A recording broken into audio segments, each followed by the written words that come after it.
Hello friends, स्वागत है आप सभी का आपके अपने चैनल में। प्रधानमंत्री श्री नरेंद्र मोदी जी की सुरक्षा में गंभीर चूक हुई है जब उनका कॉन्वॉय एक फ्लाईओवर पर 20 मिनट तक फंसा रहा। देश की एकमात्र ऐसी पर्सनालिटी जो केवल एक जगह का नहीं बल्कि पूरे देश के प्रधानमंत्री हैं, और वो जगह जहाँ पर ये सब कुछ हुआ वो भी पाकिस्तान की सीमा से ज़्यादा दूर नहीं है। इसलिए उनकी सुरक्षा में इतनी बड़ी लापरवाही या कह लो सोची समझी साजिश, क्या पंजाब सरकार इसके लिए जिम्मेदार है या किसान प्रदर्शनकारियों को इस प्लान में शामिल किया गया था?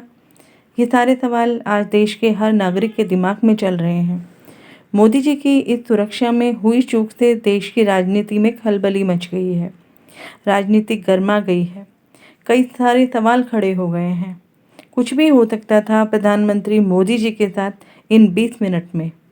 ऐसे में ये देखना होगा कि प्रधानमंत्री मोदी जी की कुंडली में उस समय ऐसे क्या योग बन रहे थे जो वो इतनी बड़ी घटना के शिकार हो गए।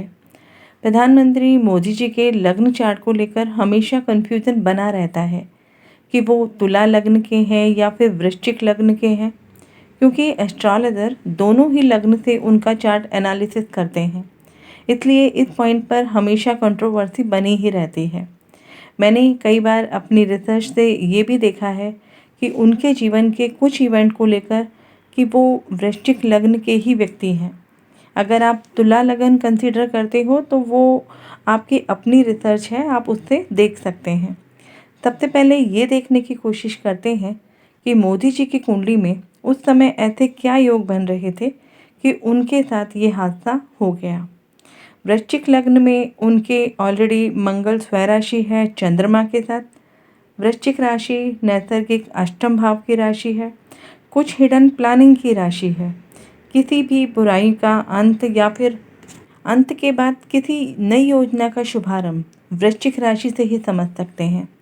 लग्न में इस राशि के होने से मोदी जी के बारे में हम सभी जानते हैं, बहुत शांत रहकर अपनी योजना को फलीभूत करते हैं।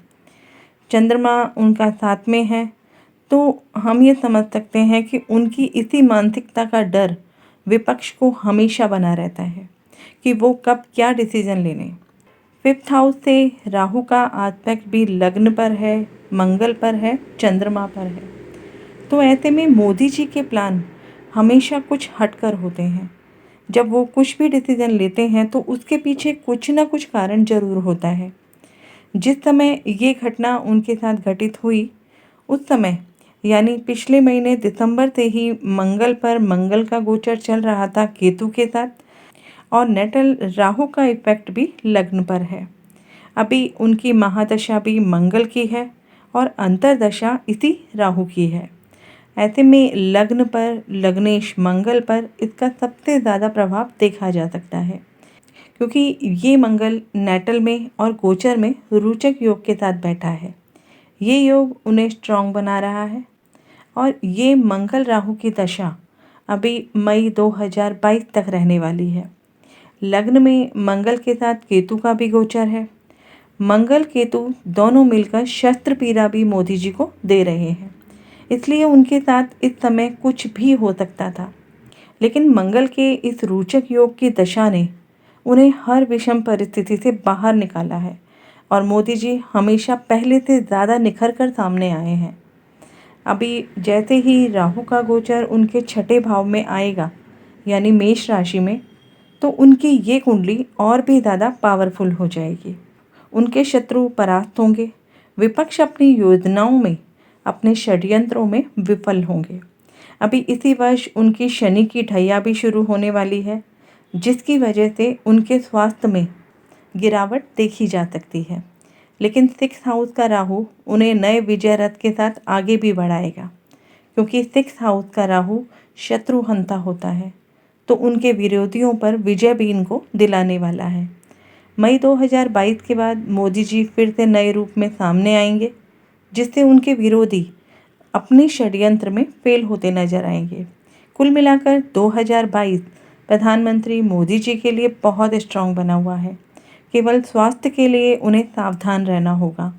मोदी जी के साथ ऐसा होने के पीछे ज्योतिषीय कारण और भी हो सकते हैं, जैसे 2022 की शुरुआत ही बंधन योग से हुई है, यानी सभी ग्रह राहु केतु एक्सिस में थे, जिसका सबसे ज़्यादा इम्पैक्ट देश की बड़ी पर्सनालिटी पर पड़ा।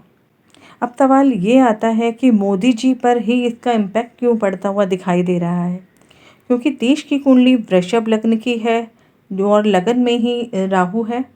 उसके बिल्कुल विपरीत वृश्चिक राशि है और वृश्चिक राशि वृश्चिक लग्न मोदी जी का भी है। तो राहु केतु का ये जो बंधन योग है वो देश की राजनीति में बहुत ज़्यादा देखा जा सकता है, और ये बात मैं अपनी पिछली कई वीडियोज़ में कह चुकी हूँ। और अभी ये जो बंधन योग है वो इसी वर्ष आगे और भी बनने वाला है, यानी कुछ महीने अभी ये बंधन योग रहने वाला है। तो अभी भी मोदी जी को कुछ सावधान रहना होगा। देश की छवि को नुकसान पहुंचाया जा सकता है। फरवरी, मार्च, अप्रैल के महीने अभी भी डेंजर जोन में दिखाई देते हैं। इतनी बड़ी घटना के बाद पंजाब सरकार पर इतनी बड़ी लापरवाही का आरोप है। सरकार की साख भी जो है वो खतरे में है। तो इसे हम पंजाब की सूर्य कुंडली से देखने की कोशिश करते हैं कि पंजाब सरकार पर अब क्या एक्शन केंद्र सरकार ले सकती है। जैसा कि हम इस चार्ट में देख रहे हैं कि सरकार का कारक सूर्य नीच का है, डिप्लीटेटेड है। डिस्पोजिटर शुक्र साथ है और केतु भी साथ है। लग्न से उस राष्ट्र की सरकार का व्यवहार देखा जाता है, सरकार की गतिविधियां देखी जाती है। मुंडेन एस्ट्रोलॉजी में सरकार की अपनी शासन व्यवस्था देखी जाती है। उसी तरीके से सूर्य से भी सरकार के बारे में जाना जा सकता है। यहाँ पर आप देख सकते हैं कि नीच का सूर्य है, तो वहाँ की सरकार का क्या रोल है या सरकार किस तरह से शासन व्यवस्था को संभाल रही है। हालांकि सूर्य का नीच भंग भी हो रहा है, लेकिन केतु भी साथ में है जो डिस्पोजिटर शुक्र का शत्रु है। तो सूर्य यानी वहाँ की सरकार कुछ देश के लिए अच्छा करना चाहे भी तो कुछ असामाजिक तत्व उसे ऐसा करने नहीं देते, और पंजाब के साथ साथ देश में अफरा तफरी का माहौल बन जाता है, क्योंकि लग्न में केतु के साथ नेपच्यून भी है। वहाँ की जनता की बात करें तो 4th हाउस को हम देखते हैं मुंडेन एस्ट्रोलॉजी में। 4th हाउस में कोई ग्रह नहीं है। 4th लॉर्ड शनि वक्री होकर 6th हाउस में है। जनता अपने ही तरीके से चलती रहती है। जनता पर कहीं ना कहीं सरकार का ही रोल देखा जा सकता है, यानी जनता भी सुखी नहीं है। जिसको जो समझ आ रहा है वो वही कर रहा है। लेकिन एक अच्छी बात यह है कि 4th लॉर्ड शनि का डिस्पोजिटर यानी कि जुपिटर 4th हाउस को आस्पेक्ट कर रहा है 10th हाउस से, जो एक्सॉल्टेड है। तो जनता की सुख सुविधाओं को भी वो रिप्रेजेंट कर रहा है। अगर वहाँ की सरकार थोड़ा सा ध्यान दे, संभल कर काम करे और बाहरी तत्वों को ज़्यादा भाव ना दिया जाए, तो वहाँ की जनता भी अच्छे वातावरण में रह सकती है, अच्छे माहौल में रह सकती है। इस घटना के बाद वहाँ की सरकार पर बहुत बड़े बड़े आरोप लगेंगे और यही जनता विरोध भी कर सकती है, क्योंकि अष्टम भाव के चंद्रमा पर राहु का गोचर है। लेकिन जून 2022 के बाद यानी जुलाई 2022 के साथ पंजाब में सख्त कार्रवाई देखी जा सकती है। केंद्र सरकार स्ट्रिक्ट एक्शन ले सकती है, क्योंकि उस समय राहु पर राहु और केतु पर केतु का गोचर होगा, जिसका इम्पैक्ट सूर्य पर होगा, वीनस पर होगा, यानी कि सरकार पर होगा। इस समय पंजाब सरकार के लिए चैलेंज का समय होगा।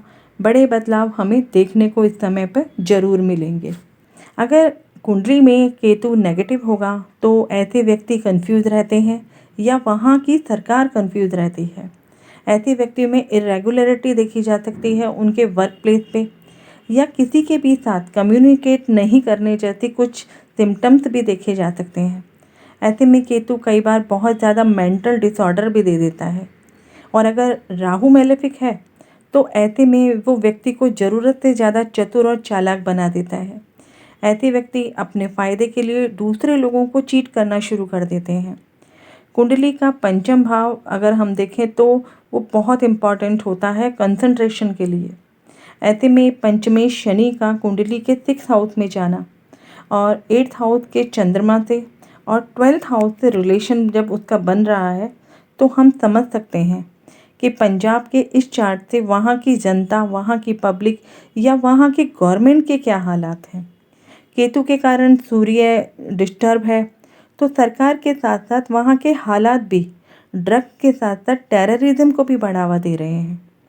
5th हाउस का जो लॉर्ड है शनि 6th हाउस में, तो वहाँ के लोगों के दिमाग के साथ खेला जा रहा है, टेररिज्म को बढ़ावा दिया जा रहा है।